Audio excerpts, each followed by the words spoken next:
Kamusta first game? Honestly, sobrang pressure ako. Kasi nga, parang akong pagsuot ko pa lang ng jersey kanina.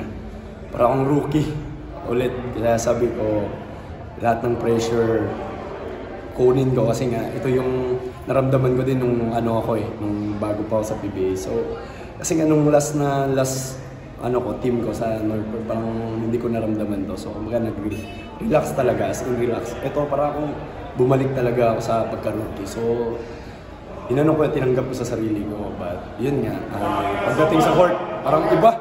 Parang mabigat, lahat. As in, parang akong, basta nanibago talaga ako. Yun yung, kaya for me, ingat, yun yung ko sa sarili ko kanina yung first game ko.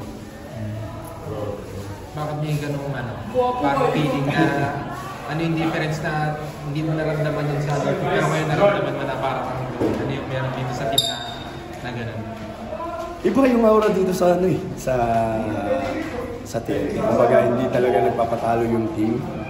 Yun yung ko sa nila. Kasi nga, alam naman natin yung TNT kung paano maglaro. So, yun yung ko sa sarili ko. Kasi nga, yun nga, ulitin ko, yung sa last na team ko. Kumbaga, bata. Kumbaga, ganun yung ko sa nila nun. Kumbaga dito, lahat gusto manalo So, syempre ako, nahahawa ko. Lahat nga ng pressure, sabi ko, pagpunta pa lang ako dito, sabi ko, Lord, sana makuha namin panalo para yung pressure mawala. So, yun lang, dandahanin ko lang yung sarili ko dito sa TNT. Kasi hindi ko pa alam kung paano ako pupwesto sa sarili ko dito kasi ang dami namin guards. So, kailangan unti-untiin ko lang muna. Yun lang. Pero yung sistema, yeah, meron ibang hindi naman perfect, but yung iba, minsan merong mistake, but yun nga, sabi ko nga, dandahanin ko lang muna kasi nga mahirap Sa practice okay naman, pero pagdating talaga sa game, mag-iba talaga yung ng sistema. Only 1 week ka lang yung practice? Yeah. 1 week pa? Ay, hindi naman. Honestly, matagal na ako nag-ensayo. Hindi ko na kailangan itago Dito na ako kaya dyan. So, yun lang. So, iba talaga pagdating sa sa game, actual game.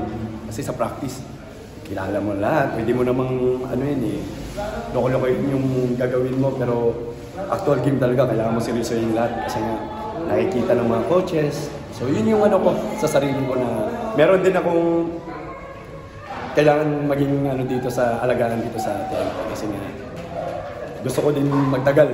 Yun yung target ko. So maging magtagal. Hopefully.